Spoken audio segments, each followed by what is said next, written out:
ಇನ್ನು ಪಹಲ್ಗಾಮ್ನಲ್ಲಿ ನಡೆದಂತಹ ದಾಳಿಗಳಿಗೆ ಸಂಬಂಧಪಟ್ಟಂತೆ ಸಾಕಷ್ಟು ಪ್ರಶ್ನೆಗಳಿದ್ದಾವೆ.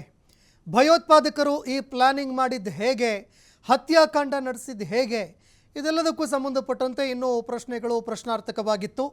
ಉಗ್ರರ ಪ್ಲಾನ್ಗೆ ಸಂಬಂಧಪಟ್ಟಂತೆ ಈಗ NIA ಅಧಿಕಾರಿಗಳು ಮತ್ತಷ್ಟು ಸ್ಫೋಟಕ ಮಾಹಿತಿಗಳನ್ನು ಕೊಟ್ಟಿದ್ದಾರೆ.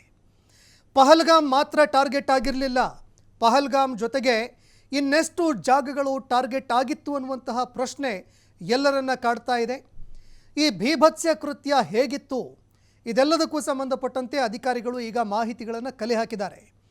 ಈ ಒಂದು ಪ್ಲಾನ್ ಏನಾದರೂ ಫೇಲ್ ಆಗಿದ್ದೇ ಆದರೆ ಮುಂದೆ ಏನು ಮಾಡಬೇಕು ಅನ್ನುವಂಥದ್ದನ್ನು ಕೂಡ ಭಯೋತ್ಪಾದಕರು ಎಲ್ಲ ಪ್ಲಾನ್ಗಳನ್ನು ಸಿದ್ಧವಾಗಿಸಿ ಇಟ್ಕೊಂಡಿದ್ರು ಅನ್ನೋ ಮಾಹಿತಿಗಳು ಲಭ್ಯವಾಗ್ತಾ ಇದೆ. ಇನ್ನು ಈ ಭಯೋತ್ಪಾದಕರ ಏಪ್ರಿಲ್ 15ರಂದು ಒಂದು ಪ್ಲ್ಯಾನ್ ಇತ್ತು.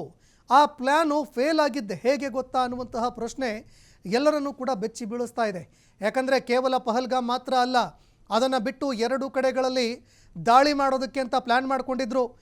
ಆದರೆ ಅಲ್ಲಿ ಸಾಕಷ್ಟು ಭದ್ರತೆ ಇರೋದ್ರಿಂದಾಗಿ ಆ ದಾಳಿಗಳು ವಿಫಲವಾಗಿತ್ತು.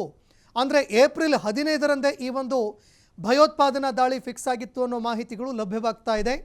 ಆದರೆ ಭದ್ರತೆ ಹೆಚ್ಚಳ ಆಗಿದ್ದರಿಂದಾಗಿ ಆ ಒಂದು ಭಯೋತ್ಪಾದನಾ ದಾಳಿಯನ್ನು ಮುಂದೂಡಿಕೆ ಮಾಡಲಾಗಿತ್ತು.